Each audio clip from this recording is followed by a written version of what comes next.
توی این ویدیو ما میخوایم بحث کنتاکت های نول و فاز رو با همدیگه مقایسه داشته باشیم در بریکرهای مینیاتوری و بریکرهای نشتی جریان.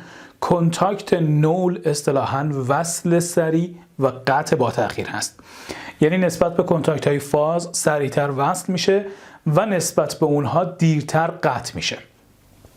برای اینکه این آزمایش رو اینجا داشته باشیم یک مداری بستیم. این مدار عملی نیست، یعنی توی ساختمون، توی صنعت و جای دیگه شما نمیتونید استفاده بکنید. فقط برای این هست که نشون بدیم این عملکرد از نظر زمانی چه مقدار با هم متفاوت هست. یک برج سیگنال رو اینجا داریم. نول اون رو مستقیم از ترمینال گرفتیم قبل از اینکه وارد بریکرهای نشتی جریان بشه و دو تا از رنگ‌های مختلف اون رو می‌خوایم تست بکنیم. قرمز و زرد بیانگر وضعیت نول و فاز هستن.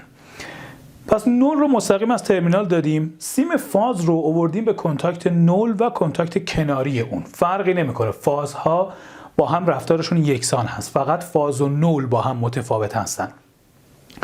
یعنی نول روی برج سیگنال هست، بریکر رو من بخوام وصل بکنم، دو تا سیم فاز از کنتاکت فاز و نول میاد تو رنگ‌های مختلف و ما متوجه میشیم که اختلاف زمانیمون به چه صورت هست. این کنتاکت ها رو ببینید. الان هم اگر ما بریکر رو بخوایم وصل بکنیم، چون نول از ترمینال اومده و دو تا فاز رو داریم اینجا، عملا اون جمع برداری ما یکسان نیست و بریکر تریپ میشه. ببینید اینجا اگر بخوایم وصل بکنیم، اول اگر بیایم ببینید کنتاکت نول، صدای اون مگنت داخل سیستم هم میاد که اون عدم تعادل رو داره سنس میکنه. ببینید و اگر برم بالا ببینید هم زرد وصل میشه هم تریپ. ببینید الان زیر دست من آزاد هست، اگر قطعش بکنم یا رهاش بکنم برمیگرده به حالت عادی. ببینید قرمز،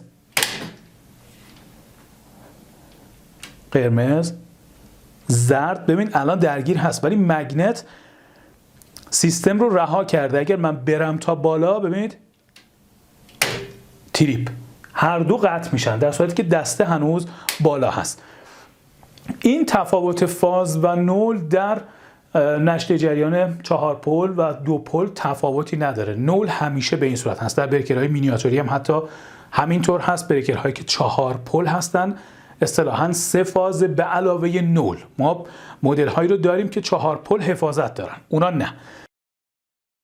ولی مواردی که 3 فاز به علاوه نول هستن مثل این نشتی جریان، یا فاز به علاوه نول هستن مثل این نشتی جریان ها تک فاز، این حالت رو دارن. ببینید اول نول میچسبه، بعد فاز. الان پلاتین ها بسته شدن، اما هنوز مگنت یعنی اون مکانیزم وارد مدار نشده. ببینید و اینجا تریپ اتفاق میفته.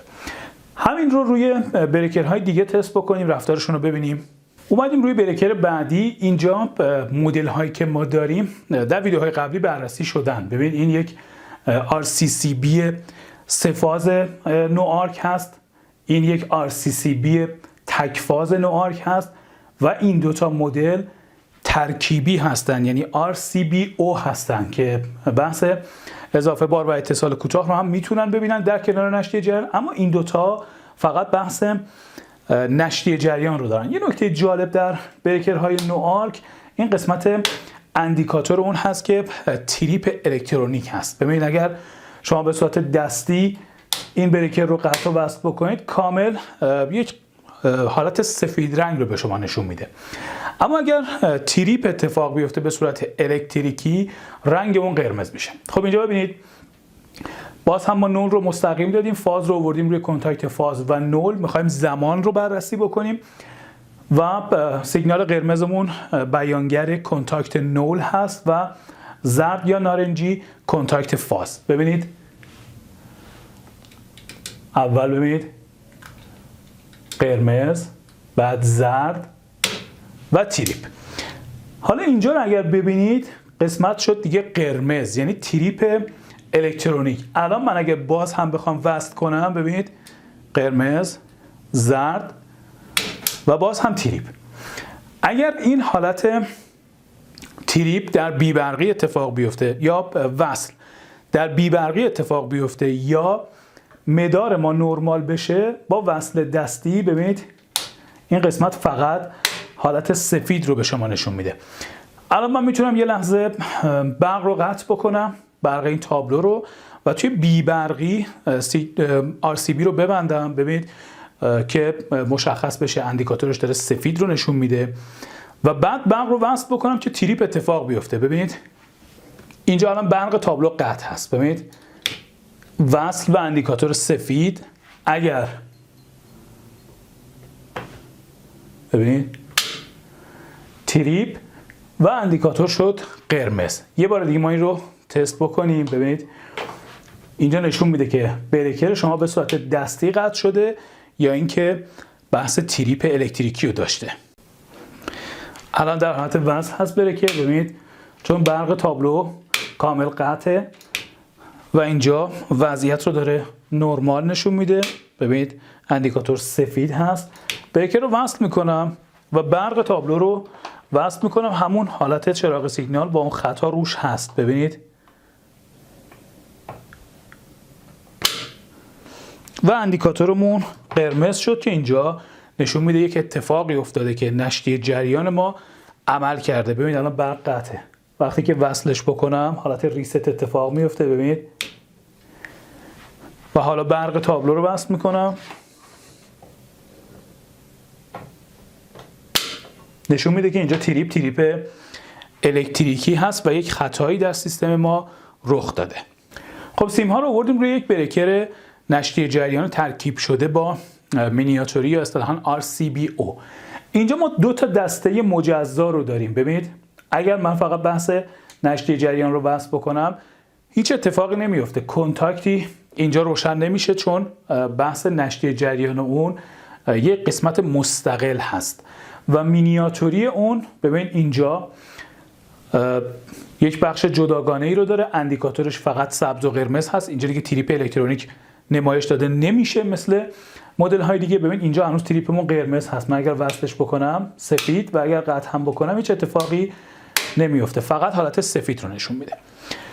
اینجا الان نشتی جریان رو وصل کردم. ببین اگر بخوام مینیاتوری رو وصل بکنم